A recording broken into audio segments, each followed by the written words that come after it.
Hey, thanks for tuning in. Ashley Applegate here, and I'm joined with former student and graduate John Abrams. Now, John, a lot of people are probably looking on stage now and thinking, you're not the traditional student. No. You were middle-aged, similar to myself. Right. You came from a tech industry. IT, yep. So IT industry to learn a skilled trade. That's right. All right, so fill us in. What was it like before? What was that transition like? What made you decide welding? Okay, well, the job I had before was an IT job, and my job had gotten moved overseas. So when in the U.S., whenever they move something overseas, you get technical training is for 2 years, up to 2 years. So they kind of just gave me a choice, what do you want to go for? Do you want to continue IT? I've always loved working with my hands and been fascinated with welding, just never done it. So I figured, heck, it's paid for through the program, why not give it a shot? So I did some research. I landed on KWI because it just sounded like the best all-around program. Awesome. And I'm not just saying that because I'm a student here, it is the truth, it really does. Yeah. So when I went here, I did struggle a lot. I was driving an hour and 15 minutes, each way. I had 2 kids, and they're long days here, so it was hard on me, and being older wasn't the easiest, to learn. What were those struggles? Was it just muscle memory, or was it vision, or a little bit of everything? So, and one of the things I should have checked out better, I did have some medical issues as well when I went through. I had the diabetes, so my vision was an issue. I went a couple of months with getting some blurriness where I should have got checked out, but just figured I was getting old. So I wish I would have checked that out beforehand, came in, but I struggled as an older guy. Vision, I'm shakier, I don't have the same strength that a lot of the kids have to, hold positions and stuff.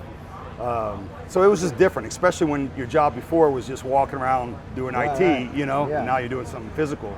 Yeah. So you made it through, and we've had, so other gentlemen in your situation who just give it a shot, trust in the program.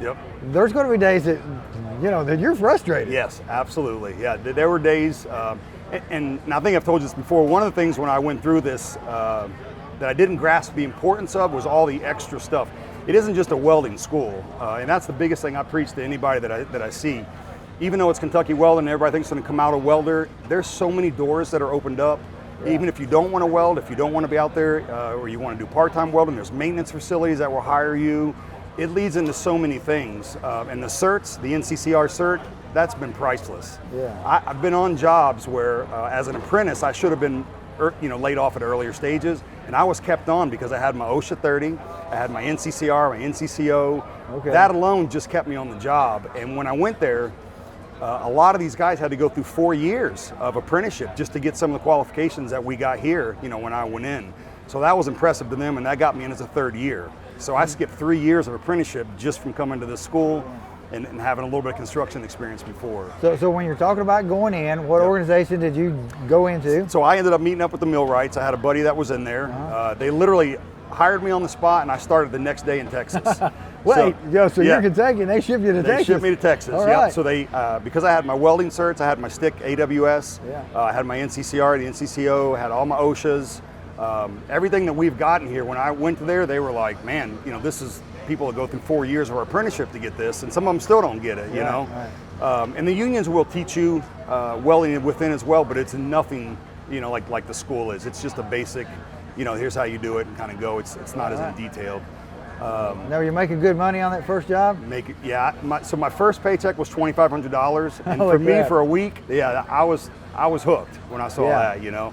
That was a big paycheck. And with the union, and I preach the union because I just, I'm in them. Right. But for me, especially being older, it was nice because you come in, they pay on your pension, they've got an annuity they kick in, your insurance is free. It was a pretty good gig, for just coming in with no experience, in the field and stuff. Yeah. But again, a lot of that is because I came out of here with so much. It looked as if I had been doing this all my life, or for quite a while. And that's the plan. So no matter what your age is, we want to try to wipe the green off of you, so that you look seasoned. Absolutely. So that's something you ought to taught when I first, and I got to tell you that's so true, because when I went in, there was a lot of people. I had good basic knowledge of everything with welding, and that is a huge thing on a job, because you don't feel so awkward. Right. You're not coming in like, what is this? Or you're not fumbling. You basically already know what everything is. That was a huge help. Yeah, so the millwrights, they don't just weld, they set equipment, they Correct. do instrumentation, they change out all kinds of That's stuff. right. And there's a huge field of that. You can go into working on turbines, you can work in car plants. I mean, we don't do pipe welding in my particular one in the millwrights. It's mostly stick. They do some flux. But yeah, they got an awesome opportunity for folks who want to come in.